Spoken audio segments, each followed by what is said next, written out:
Talagang yung batang yun, Attorney Ferrer, malayong mas magaling dun sa matandang abogado. Ano po inyong masasabi, Attorney Sal, patungkol nga itong sa issue ng leadership fund na una nang binanggit ni dating DPWH Secretary Manuel Bonoat at ngayon ang Senado ay parang naiipit sa isyung ito. Ano pong inyong masasabi? Ang lahat ng problema diyan sa allocation, allocable, leadership fund, whatever fund you have, ang lahat ng yan nakaugat sa bakit kasi ang mga senador at mga congressman ay binibigyan ng access sa pondo. Kasi ang trabaho nila talagang lawmaking lang, hindi dapat nakikialam sa mga proyekto sa kanilang mga distrito. Yan dapat, ang nakikialam niyan, yung local government units. Kaya matagal na natin sinasabi, matagal na, wala pa tayo sa Malacanang noon. Mm. Ang sabi natin, tanggalin ang access, ang pagbibigay ng pondo sa mga congressman at senador. Kailangan mayroong isang departamento na ang trabaho lang, iikot sa buong Pilipinas at titingnan kung ano ang pangangailangan sa mga proyekto ng bawat LGU. Mm. At sila ang magpapatupad, sila ang bibigyan ng pondo. Mas maganda pa nga, hindi sila. Kundi pag nalaman na nila ang pangangailangan, ididiretso mo sa LGU. Ang problema, alam nyo, kahit na anong sistema, yung corruption talaga hindi nawawala. Hindi nga natin malaman kung paano ba talaga gagawin na pag may proyekto ng isang lugar, hindi mo na padadaanin sa congressman, senador, o NGO. Kasi talagang pag ang pera nandyan, meron talaga tentasyon na kunin ang hindi lamang one-third, hindi lang one-half, kinukuha 75% pa. Kaya hindi natin, I cannot imagine what kind of system. Ang naiisip ko lang, siguro kung ang may hawak ay hindi LGU, hindi rin ang congressman, Mm. iba. Baka mag-hire tayo ng dayuhan. Sila ang magpapatupad. Baka sakaling mawala ang korupsyon. O kung hindi man mawala, ma-reduce. Talagang yan ang punot dulo ng lahat. Pera. Pag may hawak ng pera, ang isang opisyal, talagang naroon ang temptation to steal. So, the best way is to stop the flow of money directly to them. I don't know how to do it, pero yan ang pinaka-mabuting gawin. Wala nang access ng pera yung mga miyembro ng Kongreso. Ayan. Kasi nga po, Attorney Sal, hindi maiiwasan dahil siyempre ang Congress po ang may kapangyarihan or may power of the purse. So sila po yung parang nag-aano ng mga budget. Kaya hindi maiwasan na meron talagang mapupunta na budget sa kanila. Pero sa tingin niyo po, Attorney Sal, kung magkaganon po, sino po ang pwedeng maging responsible or sino pwedeng humawak ng or na magpatupad ng ganyang panukala na hindi nahawak yung Congress ng budget. Hindi ka nakikinig sa sinabi ko kanina. Di ba sinabi ko na either may bagong departamento o kaya ibang dayuhan ang hahawak. Pero sa ngayon, tingin ko, i-abolish na lang natin ang Congress. Yan, the best. Ayan. Pag wala ng Kongreso, di wala ng access sa pondo, wala na eh. Hindi na sila. Kaya alam po niyo, lalong nag-maintain ang aking paniniwala. Kailangan talaga natin isang revolutionaryong gobyerno. Mm. Wala na yung mga kongreso muna. Pahinga tayo, mga 15 years. Pag tumino na, pag naging mature na ang sistema political dito sa ating bansa, saka natin balik. Mm. Ayan. Ayan, maraming salamat po, Attorney Sal. Samantala, kaugnay pa rin sa issue niyan, Binanggit po ni dating DPWH Secretary Manuel Bonoan na nabuo daw itong tinatawag na Senate Leadership Fund matapos daw maalarma si Pangulong Ferdinand Marcos Jr. sa malalaking budget insertion sa DPWH. Aniya, layunin daw nung isama sa panukalang budget itong mga priority project ng mga senador upang maiwasan yung pagbabawas o pag-aamyenda sa pondo ng DPWH.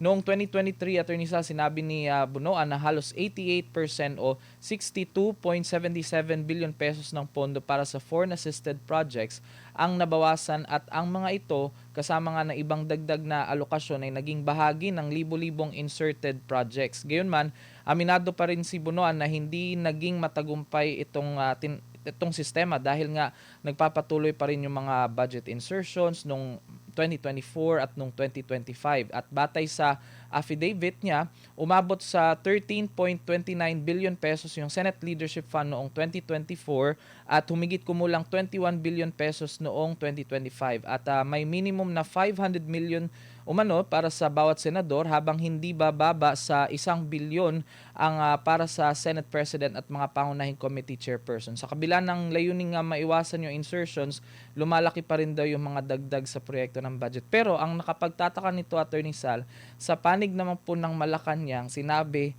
na walang alam daw si Pangulong Ferdinand Marcos Jr. sa umano'y 24 bilyong leadership fund na inilaan sa DPWH para sa mga senador dahil ayon kay Palace Press Officer Claire Castro, kung alam daw ng Pangulo itong naturang sistema ay hindi niya ito papayagan, aniya magiging or maaring palihim na ginawa itong mga kasunduan at maging si kasalukuyang DPWH Secretary Vince Dizon ay wala daw kaalaman dito.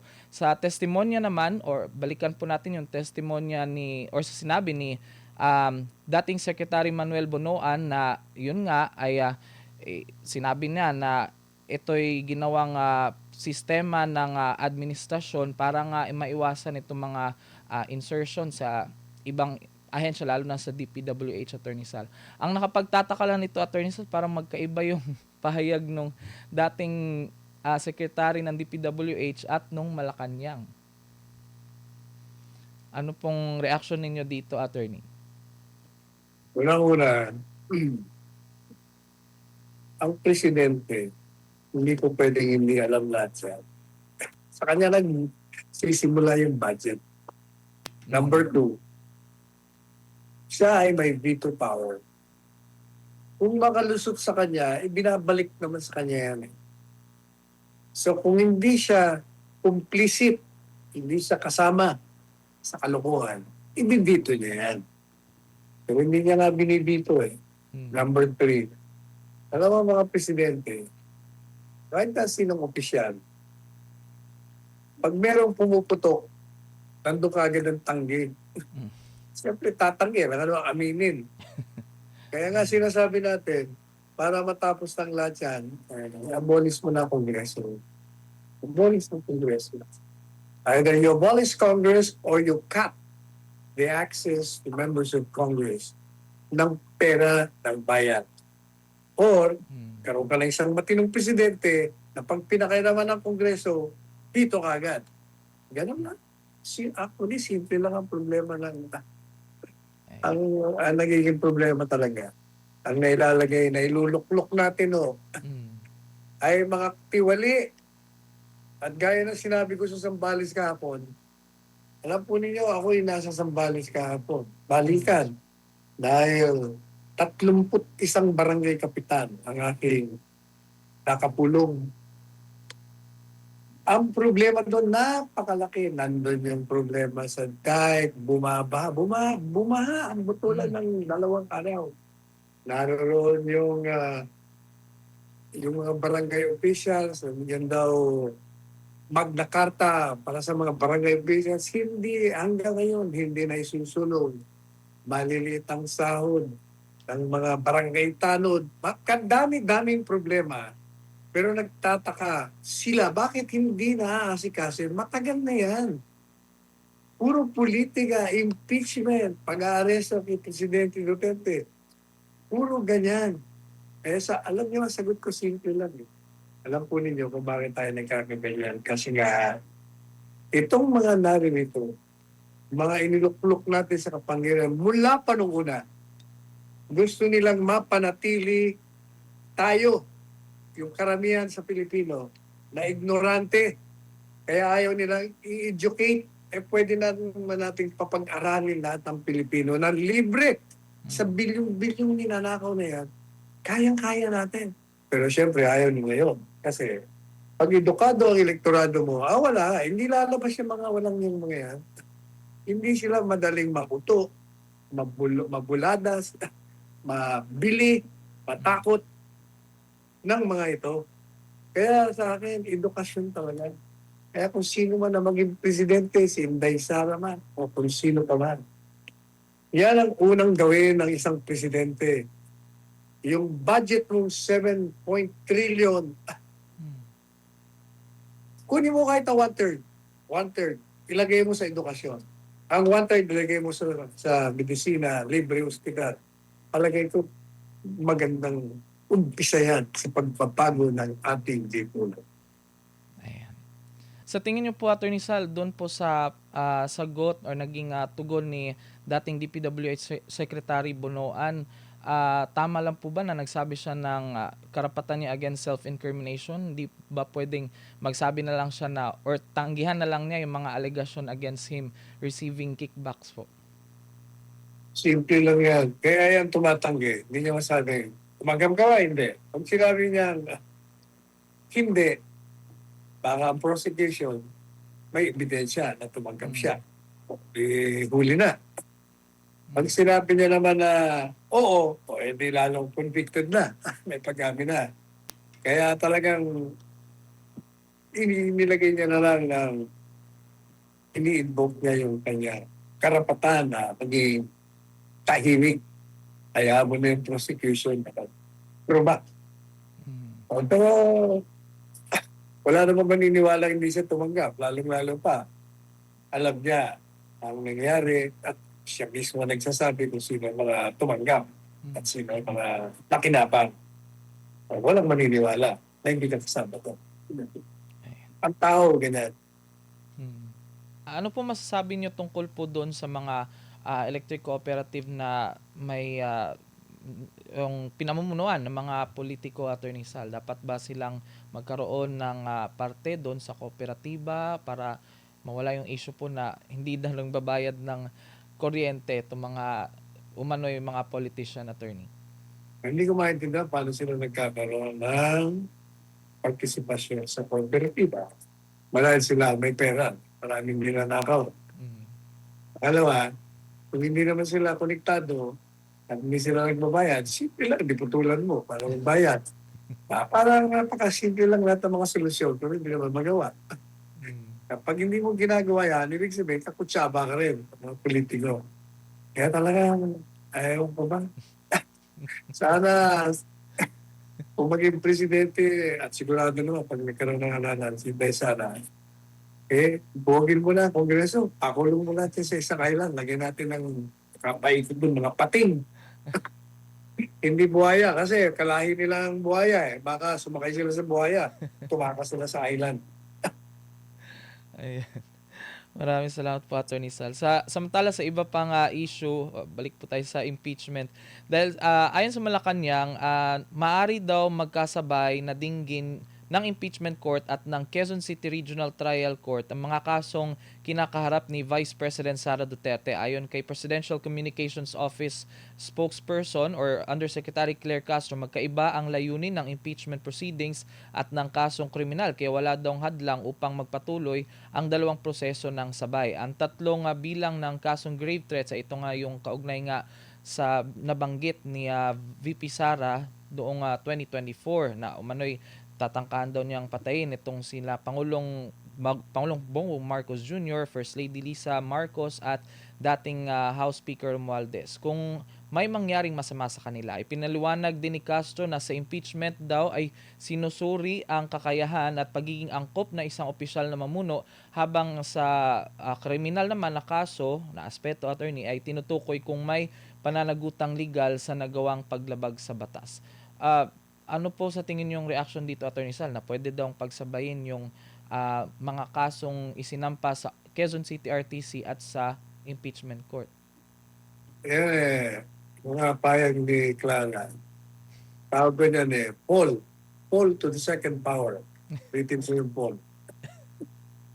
Alam po ninyo, yung dali natin doon sa Article 4. Ang Article 4, ang impeachment, yun ay sinampa nila kay Vice Presidente Duterte. Dahil sa ngayon sa kanila, pinagtaksilan mo ang pagtitiwala ng bayan. Dahil ikaw ay nag-commit ng krimen. Number 1, inciting to sedition. Number 2, grave threats. Pinagpantaan mo yung tatlong opisyales ng bansa. Presidente, First Lady, at dating Speaker. Ngayon, kailangan yung batayan mo may ebidensya ka na talaga nagkamit sila ng krimen. Yung inciting to sedition, dinismiss ng Department of Justice. So ano naging batayan mo doon sa ano? Kung yun ang naging basis mo sa impeachment, dapat wala na. Yun naman great threats, didinggin pa lang, hindi mo pa napapatunayan. Na madalit sabi, wala ka dapat na Article 4 kasi wala ka pang basis. At dapat, kung totoo yung sinasabi mo na may krimen na ginawa, hayaan mo na muna yung impeachment kasi precisely yung impeachment, sinasabi ni Clara na kung sukatin ang kakayahan mo, exactly, kaya dapat, kung ikaw ay mapatunayan na nagkamit ka na inciting to sedition or grave threats, makikita dyan na talagang wala kang kakayahan na tuparin mo ang sinumpaan ng tungkulin na magsilbi ka sa bayan, igalang mo ang batas, ipatupad mo ang batas. So, wala ka dapat na kaso kung hindi nila mapatunayan yan. Kung ma-impeach ka, that is the time sa kaka-ididimanda ng napatunayan sa impeachment as far as the court is concerned. Sabihin nila, yung ginawa mo talaga inciting to sedition. At yung ginawa mo grave threats, talagang dapat ka ma-impeach. That is the only time you can sue the Vice President criminally. Pwede mo na siyang indemanda. Kasi yung impeachment, hanggang pagtanggal lang sa iyong karapatan na manatili sa tungkulin. Removal from office plus perpetual disqualification. Hindi ka na mga silbing muli bilang public servant. Yun po ang regla doon. Kaya hindi mo pwedeng pagsabayin yan. Mali. Hold to the second power ang opinion na yan. Po, Attorney Sal, ang pahayag ni Vice President Sara Duterte sa mga kabataan ngayong International Youth Day. Ano po ang inyong masasabi or would you like to add po? Okay, tama na yung sinabi niya. Dapat talaga ang mga kabataan, kapag sila ang pag-asa ng bayan. Unang-una, yung indikasyon ay napakali. Okay lang kayo magyamerda, okay kayo kuha ng mga aktibidades na sasaya kayo. Pero huwag mong kakalimutan yung pag-aaral. Napaka-importante. Kasi yun ang magiging sandata nyo sa lahat ng bagay sa pagharap sa inyong kinabukasan. Pag meron kayong edukasyon, it goes without saying na magiging prinsipyo kang tao, maninindigan ka sa mga natutuhan mo sa eskwela at pati na sa loob ng bahay. Yun ang kailangan. You have to be prepared in facing the storms that you will encounter as you journey to the future. Ayan. Maraming salamat po, Attorney Sal. Samantala, dako na po tayo sa mga mensahe mula sa ating mga kababayan. Ito kay Jerome Perez. Wala na ngang masyadong nanonood sa impeachment, lalo na mahina na ang engagement sa social media. Hindi na naniniwala sa prosecution. Haha. Yung superstar kuno nila na si Matibag, walang kwenta rin yung mga sagot sa cross-examination at walang hard evidence. Kung gusto nila maging viral ulit ang impeachment, kahit puro clown na lang ang lumabas sa internet, isa lang nila yung mga canceled witnesses nila tulad ni Lopez para medyo sumaya-saya ulit ang impeachment. Eto pa, Attorney Sal, meron pang komento si Fe regarding pa rin sa impeachment. Ito, palagay ko ang witness ay hindi kayang suriin ang lahat ng papeles. Sa dami ba naman? Dapat 3 tao ang tumingin sa mga dokumento. Maduduling talaga siya niyan. Alam mo naman, mabagal magtrabaho ang ibang empleyado sa gobyerno. Ayan. Tira, alam mo, gaya ng sinabi ko, kalokohan pa yung ipagpatuloy nila yan. Pagdidinig sa Article 1. Hmm. Kasi inamin na nga na hindi pinal. Kahit paano makita mo dyan na pinag-uusapan tungkol sa mga acknowledgement receipts, proof of success, lahat yan irrelevant na. Inamin mo na nga na hindi pa pinal. Ang finding mo na irregular. So kung hindi pa final, ano magiging batayan mo sa pagdidemanda mo na mayroong irregularity of funds? It's not final nga eh. Ayun. May tanong Attorney Sal si Mel. Attorney Sal, since gustong ibuyang-yang ng prosecution ng mga alias at proseso kung paano i-operate ang mga intelligence informants, hindi po ba ito pumapasok sa national security threats? Matagal na nating na-discuss yan. Lagi ko hindi siya nakikinig. Ayan. Ito po, may komento pa si Lintasha, Attorney. Yan po talaga ang observation din namin ng mga ordinary people, Attorney. Yung mga pasweldo ng bayan ay mga average lang ang knowledge. Sayang ang pera natin sa kanila. Ayan. At ito pa, may pabati naman si Emery Lopera, Attorney Sal. Good morning, Attorney Sal. At sa lahat ng bumubuo na inyong programa, watching po from Dubai. Ito pa, Attorney Sal, may pahabol pa po. Babasahin po natin yung ilang mga mensahe ng ating mga kababayan. Si Mel, may komento siya, Attorney. Kapag tumalino po at naging edukado mga Pilipino, wala nang mauuto at maluloko mga politiko. Ganyan din pag umasenso bawat Pilipino, hindi na rin nila magagamit ang ayudang pangsuhol sa mamamayan. At ito pa, Attorney Sal, from Carl Kendrick Sosa. As far as I know, Attorney, si Attorney Ferrer ay CPA graduate at law. Naging lawyer sa Mighty Corporation about sa taxations. Samantalang si Kapunan ay old lawyer na wala ng ibang degree na napag-aralan. Nako. Talagang yung batang yon, Attorney Pereira, malayong mas magaling dun sa matandang abogado.